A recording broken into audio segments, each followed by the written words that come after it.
Welcome back to the Ref Show. Iain Dowie's on patrol this week, so is Keith Hackett. Don't forget, by the way, You Are the Ref's Academy site. Great learning opportunity, unique learning opportunity for all budding match officials. That has been launched. Do check that out.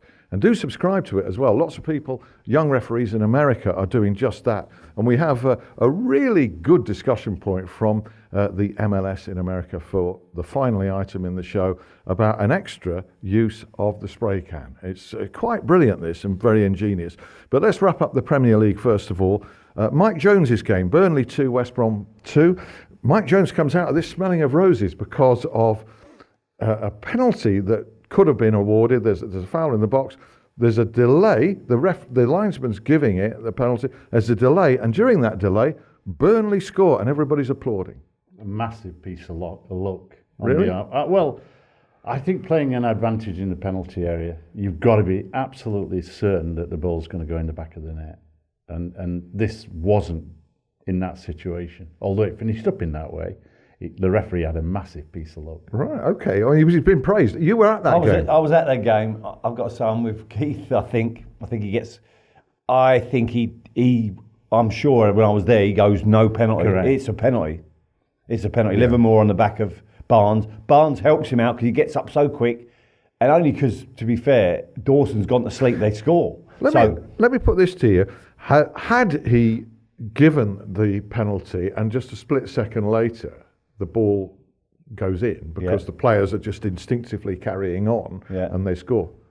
What do you give them? Well, he has to give the penalty, but that's poor refereeing. I mean, the thing is, first of all, he shouldn't wipe out with the big hands that it's a no-no, because he's got a linesman who's saying it is.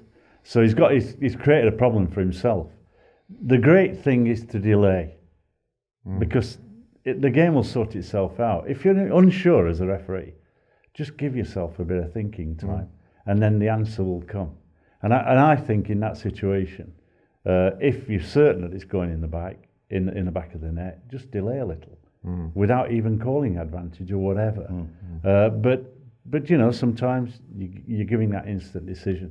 That's a very interesting take on this because I think that's Mike right, though, isn't it? What Keith's saying is right, because if he does give himself a bit of time, the ball gets crossed and it's blocked. The linesman's telling him it's a penalty, so he's got that time. Yeah, so he can go. But having said that, when he gives it that. Yeah, he did. Yeah, so he gets out of jail really by the ball going in the net. Yeah, I mean, again, just touching on that. I mean, that was a big game for him to referee, and a fantastic result for Burnley. I mean, I've been going to Burnley for years and years. They're a friendly club. They're great with referees. The fans are passionate. You walk around the town, get a cup of coffee or a sandwich. It's amazing the number of Burnley fans. I mean, most of the city seem to be Burnley. And as good a just manager a as great you club could wish to have in the Premier League. Yeah, Sean does brilliantly. As have Bournemouth, of course, and Eddie Howe. 2-2 draw with Stoke. Both teams are now safe. But it's quite a clear-cut one in this one, or maybe it should have been. This is Harry Arter, just got a yellow card for that two-footed challenge on Joe Allen. I think it's a red. I think it's a red as also. I mean, again, you know, we've seen this year the inconsistency of referees in terms of the judgment between careless, reckless, and reckless with excessive force. It's been our consistent theme. Let's hope that they take the summer out and Mike Riley gets hold of his referees, plays numerous DVDs, and gets them to agree and understand the difference between all three. Then when he's done that, he goes to the pre-season managers' meetings and he just says, look, these are the areas that we've worked on in the summer. These are the areas we're hoping to get right. Yeah. And this is what this is. Most managers know what it is, but they just need to be reaffirmed because they've been confused. Yeah, and the assistant referee a little bit lets him down in that game as well because it's offside the goal. You know, and he's looking straight at it as well. So he's looking at Josh King, who gets unbelievable luck, kicks it. It's not going nowhere near the goal. It's Shawcross on the backside, goes in. But initially, it's just the linesman must have given that because he couldn't have seen the player. But it's very close. Very close indeed. This is the second Burnley goal. Can't. What I'm saying, what's the linesman looking at? Yeah. He's looking at Josh King, who looks offsides for me. Does. I think even the camera angle sees him ahead of the defender. It's very, very difficult, and it's amazing how I've said to Keith before how good they get it. assistant referees. You get that split. So 85 out of 90 they get right. They It's get incredible. right. Yeah. But there's a big shout, and it went against Hull City, and then that could be a crucial defeat against Sunderland by 2-0. Neil Swarbrick was in charge. It looked like handball against John O'Shea. Not given. Not given. And it was a penalty. I mean, again, I think Neil Swarbrick has had a much better season than last. I think he's a relatively safe pair of hands. I think these guys, if they're given the big games in a consistent manner, then they become better. It's like a player. But, in and out. And Swarbrick at the beginning of the season seemed to have got lost and not getting the games that he deserved. Let's hope that he's given a run. I think he's a quiet referee. He gets on with the game. The players seem to get on with him. And I think let's see more of him. Well liked by the professional fraternity. People like Mark Lawrenson comes in here regularly. Yeah. I mean, it's a big moment in the game. Yeah. That's a huge moment in the game. My view is, Keith's much better knowledge on this than me. That is intentional handball. Some of them, they give some outside the box when it can never be handball because it hits his arm. If it's in the box, they don't because they're nervous giving the penalty. So my view is we need to clarify this. What exactly is? If there's no intent and it hits your hand, and your hand's in an abnormal position, like if someone goes like that, and then it hits you, that's different. If someone goes like that, that's not really abnormal position. He's kind of raising his arm up like that. He is. In this instance. I think it's just been slight harsh penalty, I've got to say. But nonetheless, this confusion, I think, what Keith's talking about, important. We need to get some clarity about what it actually is. Yeah.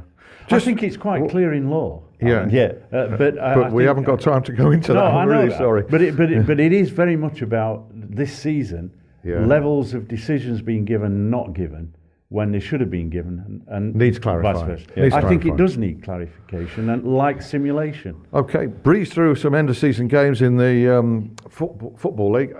I haven't got too many. I know Brentford won, Blackburn 3. Blackburn relegated. Should have had a penalty for you there. The most Stonewall penalty, and he's in good position. He doesn't see it. This is Tony Harrington. Yeah, he's actually doing quite well. I mean, listen, you've got to feel for Tony Mowbray. He's done a great job there. And things have conspired against him, but he must keep the job for sure. I saw Huddersfield lose 3-0 against Cardiff. Their goalkeeper, Ward, was sent off, came charging out of the area to block off Kenneth Sahora, who's on fire at the moment. Handball, and he goes. Red card. No dispute whatsoever. No. There was one at Sheffield Wednesday. Now, Carlos Carvalho, the Sheffield Wednesday manager, didn't dispute this. This was a straight red card for a challenge. Marco Matthias, a Rabid Al supporter I was drinking with on Sunday night, didn't dispute it either. But Iain? Not for me. It wasn't a red card for you? Not for me in the magnitude of the game.